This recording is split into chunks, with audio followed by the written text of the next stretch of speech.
Hello. അപ്പോൾ ഞാനും എൻ്റെ മക്കളും കൂടെ അമ്മമ്മേനെ കാണാൻ വേണ്ടിയിട്ട് തില്ലങ്കേരി പോയതാണേ. തില്ലങ്കേരി പോയിട്ട് നോക്കുമ്പോൾ മുറ്റത്തൊരു ചാമ്പ മരം നിറച്ചും ചാമ്പങ്ങ. അത് കാണുമ്പോഴേക്ക് തന്നെ കുട്ടികൾ പിന്നെ അതിൻ്റെ വയ്യായി. അതിന് പറ്റിയൊരാപ്പനും അമ്മേൻ്റെ അനിയത്തിൻ്റെ ഭർത്താവാണ് കേട്ടോ.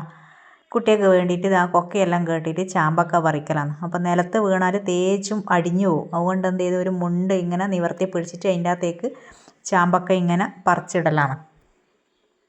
നല്ല ചോന്ന തുടുത്ത ചാമ്പക്കയാണ് കേട്ടോ. നല്ല രസമുണ്ട്. ആദ്യമല്ല ഇതിൻ്റെ അകത്ത് നിറച്ചും പുഴുവെല്ലാം ഉണ്ട്. ഇനിയിപ്പോൾ അങ്ങനെ പുഴുവൊന്നുമില്ല, മഴയൊന്നും പെയ്യാത്തതുകൊണ്ട് അങ്ങനെ പുഴുവൊന്നുമില്ല. എന്താ നമ്മളെ കുറച്ച് പറിച്ച ചാമ്പക്ക. തേച്ചൊന്നും പറിക്കാൻ വിട്ടിട്ടില്ല. കുട്ടികൾ തേച്ചും പറിക്കാൻ നിന്നിന്, പക്ഷേ എനിക്ക് തേച്ചും പറിക്കാൻ വിട്ടിട്ടില്ല. നല്ല വലിയ ചാമ്പക്കയാണ്. അപ്പം ചാമ്പക്ക എങ്ങനെ തിന്നുന്നതെന്ന് ചോദിച്ചാൽ മുളകും ഉപ്പും കൂടെ പെരക്കിയിട്ടാണ് ചാമ്പക്ക തിന്നുന്നത്. അപ്പോൾ ഉപ്പ്, പുളി, എരിവ് എല്ലാം കൂടെ മിക്സഡ് ആയിരിക്കും. നല്ല ടേസ്റ്റാട്ടാ.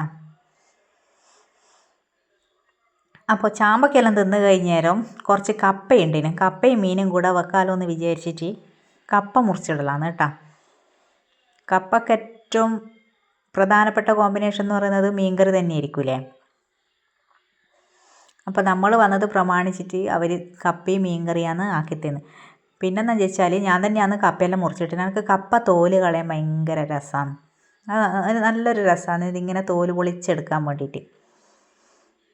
അതുകൊണ്ട് ഞാൻ തന്നെ ആ ജോലി ഏറ്റെടുത്തത്. അങ്ങനെ കപ്പയെല്ലാം തോല് പൊളിച്ച് അടുപ്പത്ത് വെച്ചു. അപ്പോൾ ഇതാണ് മീൻ, കൊയല മീൻ. ഇത് പൊരിക്കാനാണ് നല്ല രസം, കറിയും വെക്കാനൊന്നും മോശമില്ല, അടിപൊളി മീനാണ്. അപ്പോൾ അതാ കറി കൂട്ടുകളെല്ലാം ആക്കിയിട്ട് അടുപ്പത്ത് വെച്ച് ഏകദേശം രാത്രി ആയി. നമ്മൾ വൈകുന്നേരമാണ് എത്തിയത്. അപ്പോൾ ഇതെന്താണെന്ന് വിചാരിച്ചാൽ കപ്പയ്ക്ക് ഒരു തൊടുകറി ഉണ്ടാവില്ലേ, മീൻകറി. മീൻ വേണ്ടാത്തവർക്ക് ഇങ്ങനെ ഒരു മുളക്, കാന്താരി അങ്ങനെയെല്ലാം ഇട്ടിട്ട് ഒരു ചമ്മന്തി ഉണ്ടാവും. കുറച്ച് വെളിച്ചെണ്ണയെല്ലാം ഇട്ടിച്ചിട്ട് അങ്ങനത്തെ ചമ്മന്തി ആക്കി. അപ്പോഴേക്കും നമ്മളെ മീൻകറി നല്ലോണം തിളച്ച്, നല്ല രസമില്ലേ തിളച്ച് വരുന്നത് കാണാൻ. ഇതാണ് മീൻ. അപ്പം അങ്ങനെ മീൻ കറിയായി. അപ്പം എനിക്ക് മീൻ കറി ഉള്ളത് കൊണ്ട് ചട്നീൻ്റെ ആവശ്യം ഉണ്ടായിട്ടില്ല.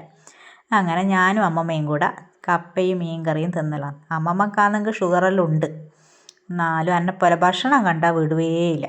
അപ്പം നമ്മളങ്ങനെ കപ്പയും മീൻ കറിയും എല്ലാം തിന്നലാണ്. അപ്പോൾ ഇതാണ് ഇന്നത്തെ വീഡിയോ കേട്ടോ.